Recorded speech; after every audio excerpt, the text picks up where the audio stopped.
Hi, I'm Mara Webster with In Creative Company, and I'm so thrilled today to be talking about the wonderful film Bantu Mama, which is the Dominican Republic Oscar selection for Best International Feature this year.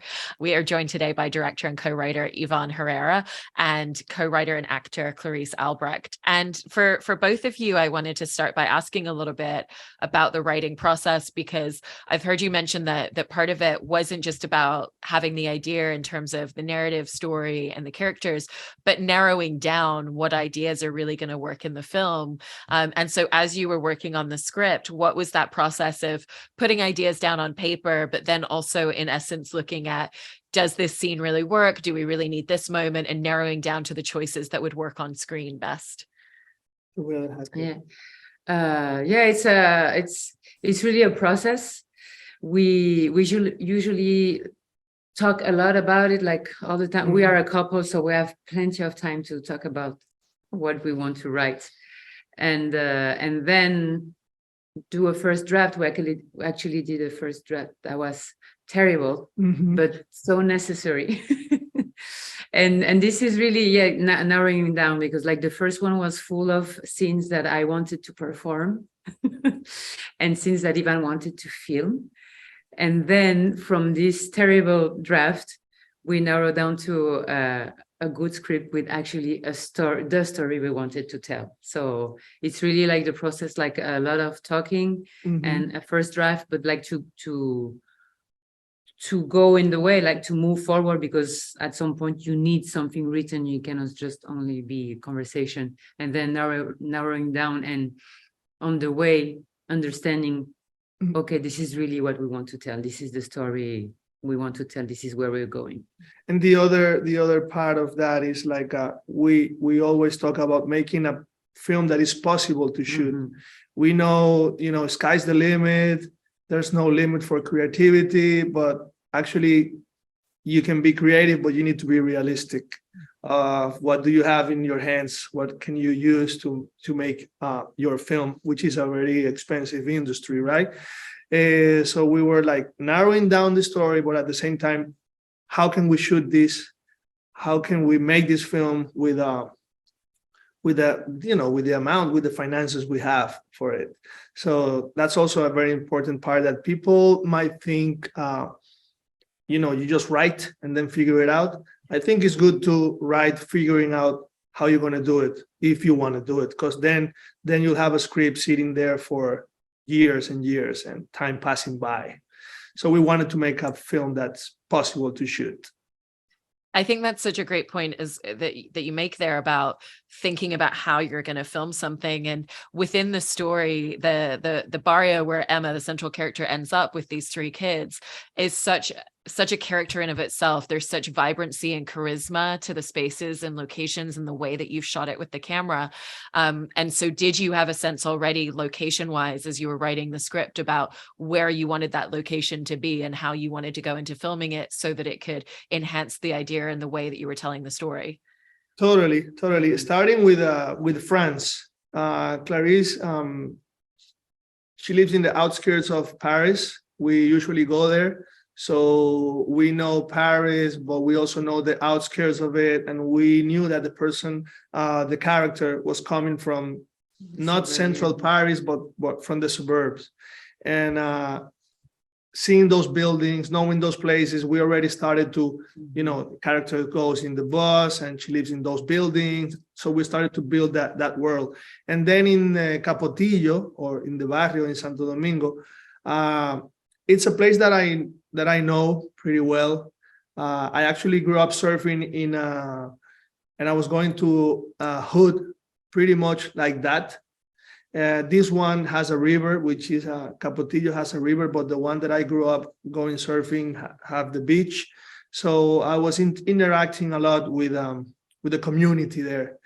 So I knew I wanted to portray their stories and to show the beauty that there is in these critical and hard places, right? So I knew about it. Always been attracted to the natural poetry that these places can have. It's not only focusing on the drama that it exists there and the misery sometimes, but also there's like an authentic poetry on the way people with their little resources can prepare their houses, even if they put a beautiful curtain in a little window, but it's not painted, and then it's all cement color, but then you have a beautiful bluish curtain blowing. Like, why not focusing on that? And that's what we wanted to do. We wanted to focus and portray Capotillo and the Dominican barrios with a beautiful aesthetic to represent them.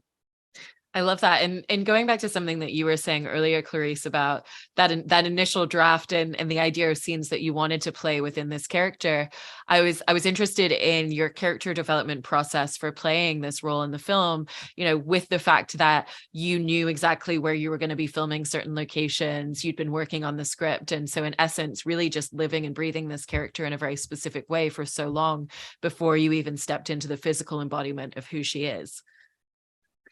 I think this is what I've learned from the first draft, is that, okay, I'm gonna separate myself, you know, like separate the screenwriter from the actress, because then you have the actress like, oh yeah, yes, that's gonna be great.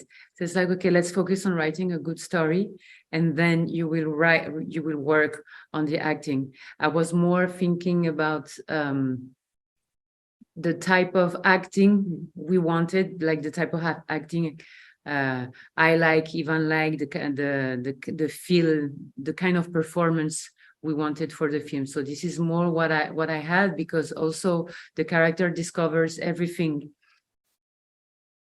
like her life changes like that in a moment. So I didn't wanted to think a lot about it, to put myself in a certain way in the real situation, like discovering I didn't participate much in the location scouts just at the beginning, but then I really wanted, like, once I was done with the writing, and I put myself, you know, like aside to think more of how I'm gonna perform, and then discover the location and be more authentic. Yeah.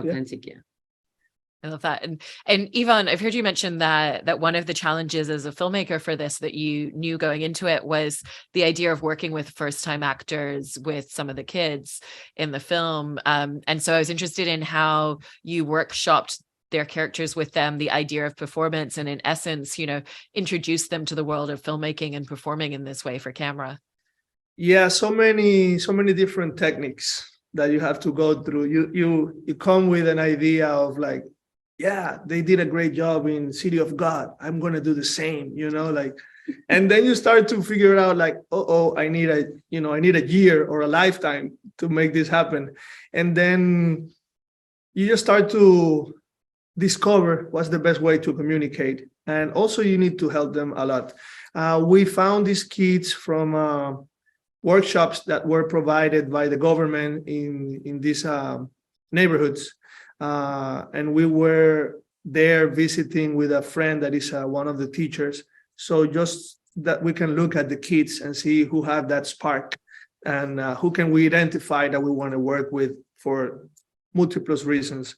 So we decided on Tina, and we decided on Euris, and then Chulo, which is Arturo Perez.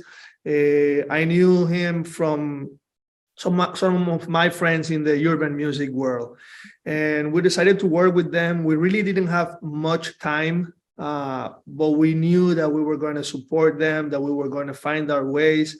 We went to rehearsals and all of that, but at the end, we didn't want to give them that much either. Being first-time actors, we didn't want to have them the responsibility of learning lines and learning the script by heart, you know. So we were like talking to them, and we were actually taking out the scripts. We didn't want them to go and study the thing. We wanted to be more realistic, as Clarisse mentioned, and discover and fix it on the set. I love that. And for you then, in turn, Clarisse, did that change the way that you were working on a lot of these scenes, knowing, okay, we're stripping away the script, you know, we're taking the essence of what the scene is, the direction of a scene, but it doesn't matter if we're playing with different lines, because then if they're throwing out something different, you're responding in a different way as well. Yeah, this is exactly how we did it. I was not really attached to my lines. And well, the good thing is that we are both the screenwriters, so we can do whatever we want. So we were basically changing it like daily, like even Clarisse, we're gonna take this out. Yeah, perfect. Let's take it out. Oh, let's change it. So it was really interesting. It was really vivid, like to work like that, like really like we are keep on narrowing down on set and working on how we're gonna get the performance from the kids, keeping like professional but still fun, ambience on sets.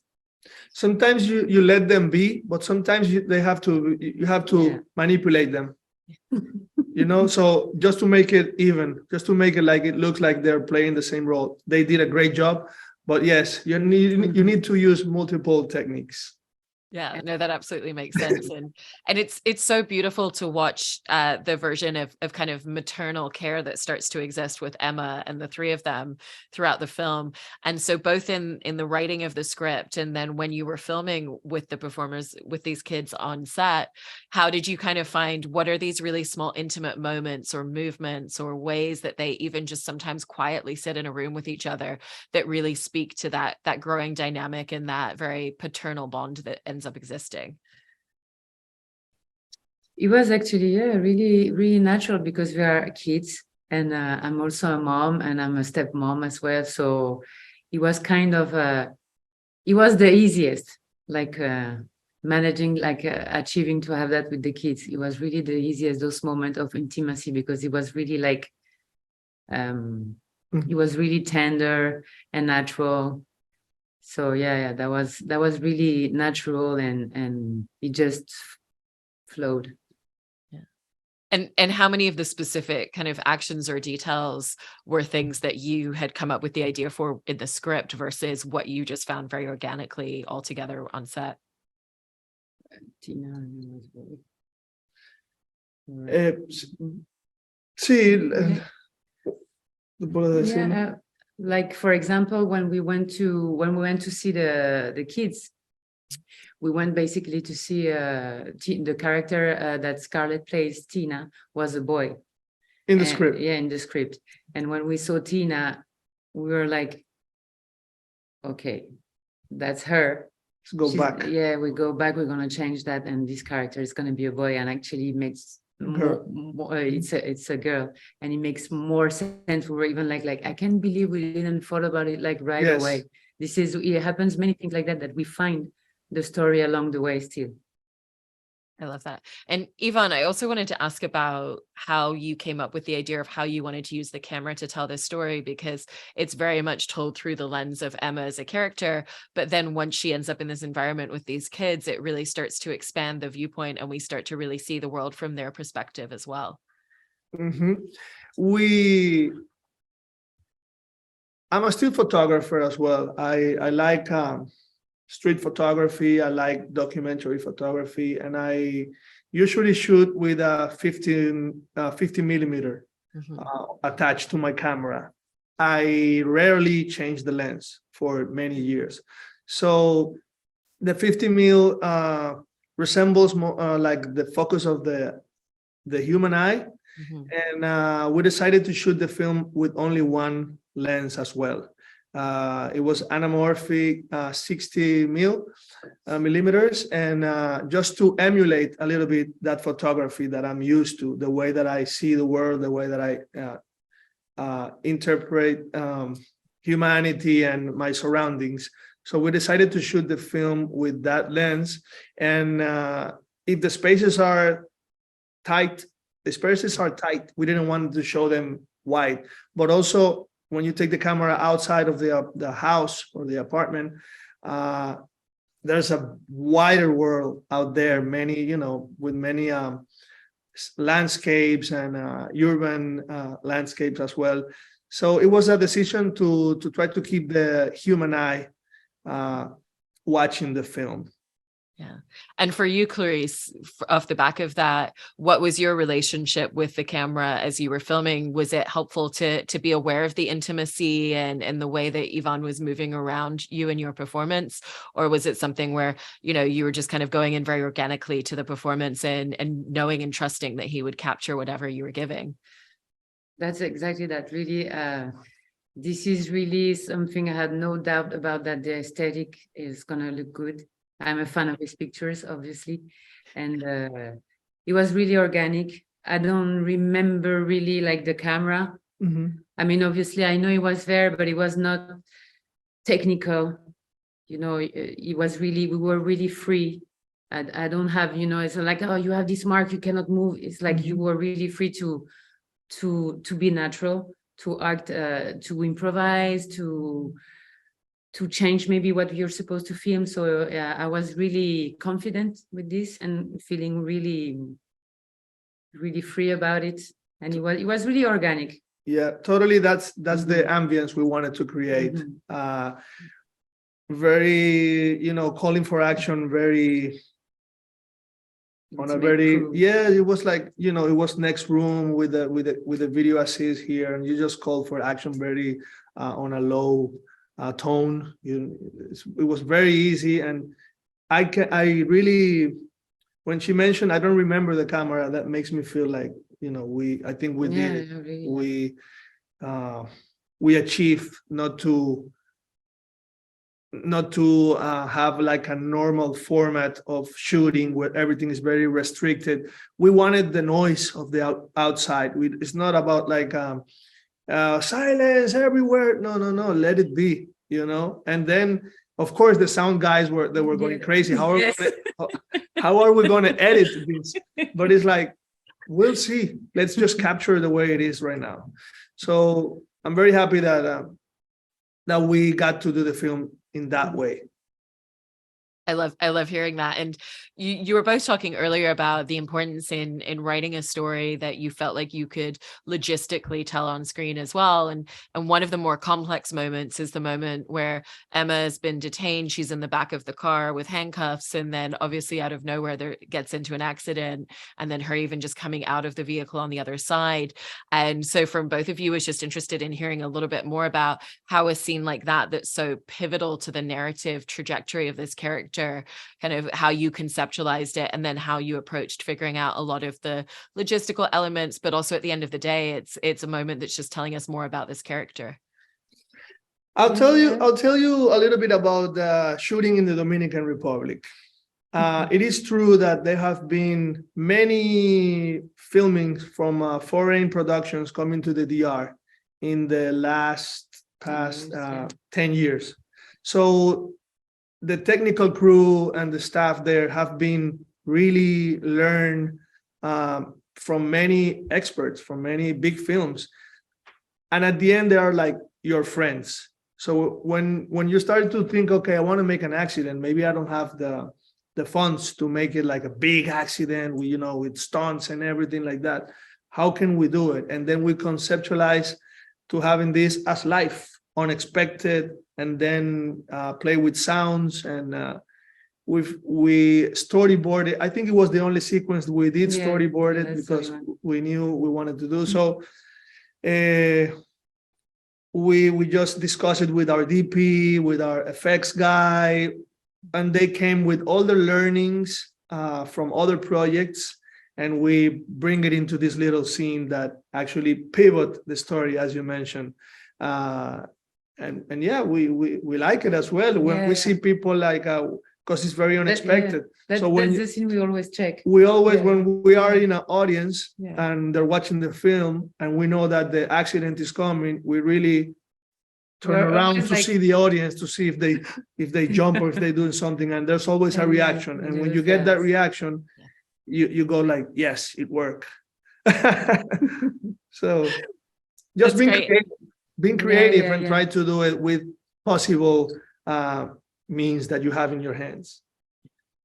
And you're also bringing up there, working with people who are friends, and it sounds like it's not just for you both about working with people that you're friends with, but finding people who really believe in the project that you're working on and feel very connected to it creatively. And so what's the difference that makes for you in going into a project and the experience of making something when you really feel like every person there has a real connection to the material that they're working on? That's everything. That's great. Yeah, that's the dream. Yeah, that's the best. That's the dream, because you're all doing this and you want to get to the same place, and there's no most of the time when it's like that, there's no limitations of like we need to eat right now. No, we'll eat in 30 minutes, no problem. But nobody's gonna is gonna be bothered by that. They'll be happy to shoot whatever needs to be shoot. There's no guilds, there's no unions. It's just friendship and people walking in the same direction. This is the dream. Actually, it's very important for us to find our ways to make films, not necessarily emulate those big industries, because we don't have their resources. So it's important to detach those big industry from the little ones, and we can make it, but we just need to think different. And when you have people that are able to think different and to support you in your decisions, that's the best. And part of the beauty in the way that you've told this story is that the things that are never said out loud feel just as important as the things that are said out loud. With that in mind, Clarisse, I wanted to ask you about just kind of that essence of giving a performance and really just trusting and allowing yourself to sit in those moments, because it's not always a natural feeling and a natural instinct to allow for those moments in between the dialogue in a performance. Yeah, it was really, this is really also the kind of performance and films that I like when the character is very introvert. And as an actress, I like when you don't have to be so attached to dialogue, because sometimes the dialogue is like your safety, how do you say that, like something that you are attached, like you're learning, and finally it becomes like a jail, like it narrows your vision, because it's like, oh yeah, I have to say that in this moment. And then I really appreciate that we don't need to talk too much. Mm-hmm. We can work really on a very, and with this lens, everything is so close, you can really let your expression, like you can really work on your face, and not really on what you have to say and the dialogue and waiting. Okay, yeah, she has to say that. Now I have to say that. Oh, I didn't say it right. Oh, okay, we have to do it again. Say the line. You really, like yes, you're really free. So and it's really, it's more subtle, I believe, and I really enjoy that. There were a bunch of scenes that we had some lines, have some dialogues, and that when you start to listen to it over and over again, you're like, let's do it again. Please say nothing, Yeah, that's his that's his favorite. Everybody on the crew. Yeah, we had the sticker like, okay, that was great. Now, no talking. That was like his favorite sentence during filming. Yes, because you can, cinema is about feeling it. And if you can achieve with performance and the ambience and the atmosphere and everything, if you can make people feel, why do you have to talk? There's no need to talk. There's no language there. The language is the emotions and the body. And with that in mind, how did that inform a lot of the editing process in again, just allowing yourself to trust a scene and to allow it to just sit and have the space that it needed, rather than feeling like you need to move on to the next moment, and just centering everything back through performance and character in the way that you have? Even that I'm saying this about silence and everything, when we had the first cut, there was a lot of dialogues and a lot of things saying, and it was more the editors proposing to me maybe she doesn't need to talk. Thank God we had it without talking as well, because that's what I was saying in the shoot. I was like, now let's do it and, you know, just feel it. So it was a great work, hand to hand with the editors as well. And they made me realize a lot of stuff as well. And so having people that support your vision, but also wanted to make a nice film. It's not only about a job and I have to finish this and, you know, from A to Z and here's your film. But instead of having lots of conversation and even giving it space, like, watch this and let's talk in a week. Because we were editing during the pandemic. And it was remote, so they were sending me a bunch of scenes and segments of the film, and we had the time to watch it and then talk about it. That was good as well. But editors came out to be really great partners for us in the final product. That's so great to hear. And it's such a beautiful film in the way that you've written it, performed it, directed it, and told this story on screen. So congratulations with everything with the film. And thank you so much to both of you. Thank you. Thank you. Thank you for having us. And let's see where it goes now.